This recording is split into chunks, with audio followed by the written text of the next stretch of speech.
Cleopatra's story seems pretty straightforward at first glance.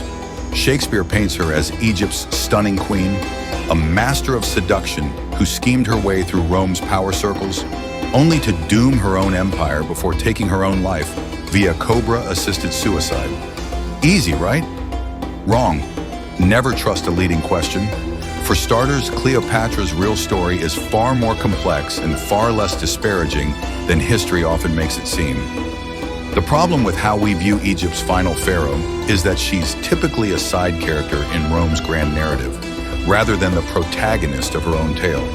And since most historical sources about her come from Roman writers, her legacy has been shaped through a biased lens, casting her as a seductress who derailed otherwise great men, rather than as the brilliant ruler she truly was. So let's cut through the myth and get to the real Cleopatra. Her story actually begins 300 years before she was born, with a Macedonian teenager named Alexander, who decided to conquer the world. After crushing the Persian Empire and claiming everything in sight, Alexander the Great died suddenly, without a clear successor. His top generals scrambled for power, carving up his vast empire among themselves. One of them, Ptolemy, took control of Egypt, founding a dynasty that would be, to put it mildly, a genealogical nightmare. Seriously, if you want to see a historian lose their mind, ask them to untangle the Ptolemaic family tree.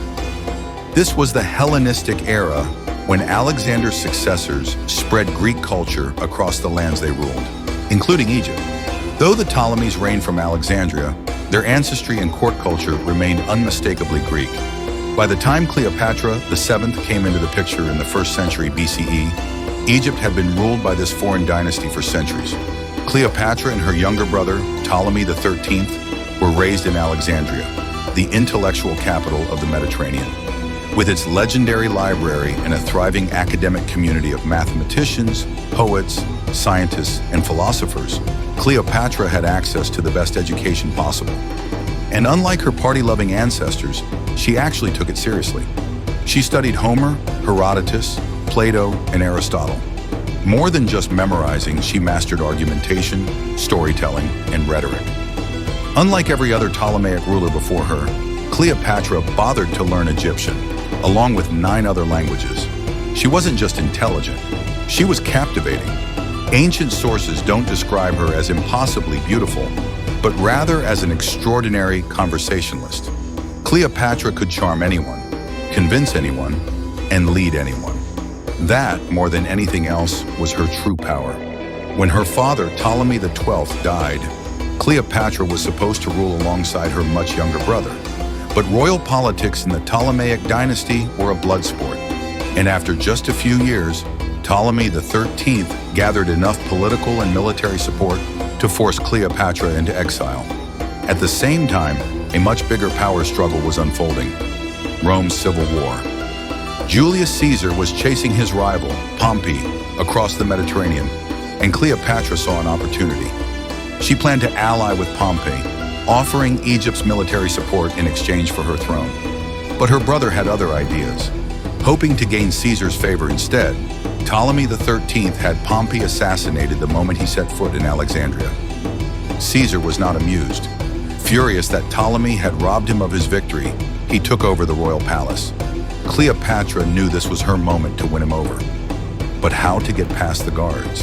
The famous story says she was smuggled in wrapped in a fine rug, but it was probably something far less dramatic, like a laundry sack. Either way, she made it inside. While Shakespeare romanticizes this moment as instant seduction, it was far more strategic. Sure, Caesar had a reputation for affairs, but Cleopatra wasn't just looking for a fling, she needed an ally. And after just a few minutes of conversation, Caesar would have realized she was far more useful than her young, unstable brother. What followed wasn't just romance, it was a political partnership. When Ptolemy XIII and his army besieged the palace, Cleopatra and Caesar were trapped together for 6 months. When reinforcements finally arrived, Caesar crushed Ptolemy's forces, securing Cleopatra's rule. The two spent the next year touring Egypt, and when Caesar returned to Rome, he publicly acknowledged their son, Caesarion, as his child.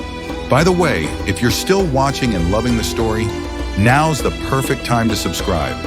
We cover more fascinating tales like this all the time. Now fully in control, Cleopatra ruled with a sharp mind and a steady hand. She embraced her role as pharaoh, adopting the title of Isis incarnate and branding herself as Egypt's divine protector. While previous Ptolemies had treated the throne as an excuse for luxury, Cleopatra actually governed. She managed Egypt's fragile economy, stabilized food production, and handled a series of droughts with remarkable skill. Unlike her predecessors, who fueled Greek-Egyptian tensions, she presented herself as a ruler for both cultures. She spoke Egyptian, held corrupt officials accountable, and actively listened to her people. For the first time in centuries, Egypt had a leader who actually cared. Back in Rome, Julius Caesar was assassinated, and his adopted heir, Octavian, was now locked in a power struggle with Mark Antony. When Antony summoned Cleopatra to the city of Tarsus, she knew this was another moment to secure Egypt's survival.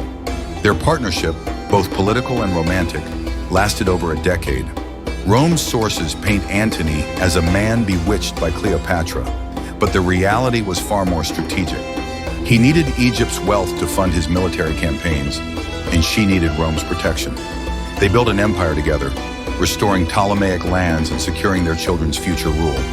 But their ambitions put them on a direct collision course with Octavian. In 31 BCE, his forces defeated Antony and Cleopatra at the Battle of Actium. With no way out, Antony died by suicide, and Cleopatra, refusing to be paraded through Rome as a trophy, followed soon after.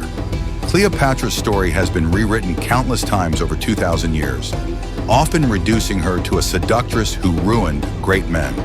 But beneath the myth, she was a brilliant strategist, a skilled diplomat, and arguably the most powerful woman in history. Despite Rome's attempts to erase her, Cleopatra's legacy endures. And perhaps, soon, we'll learn even more. Recent discoveries suggest her tomb may be hidden beneath the temple of Taposiris Magna near Alexandria. If found, it would be one of the greatest archaeological discoveries of our time.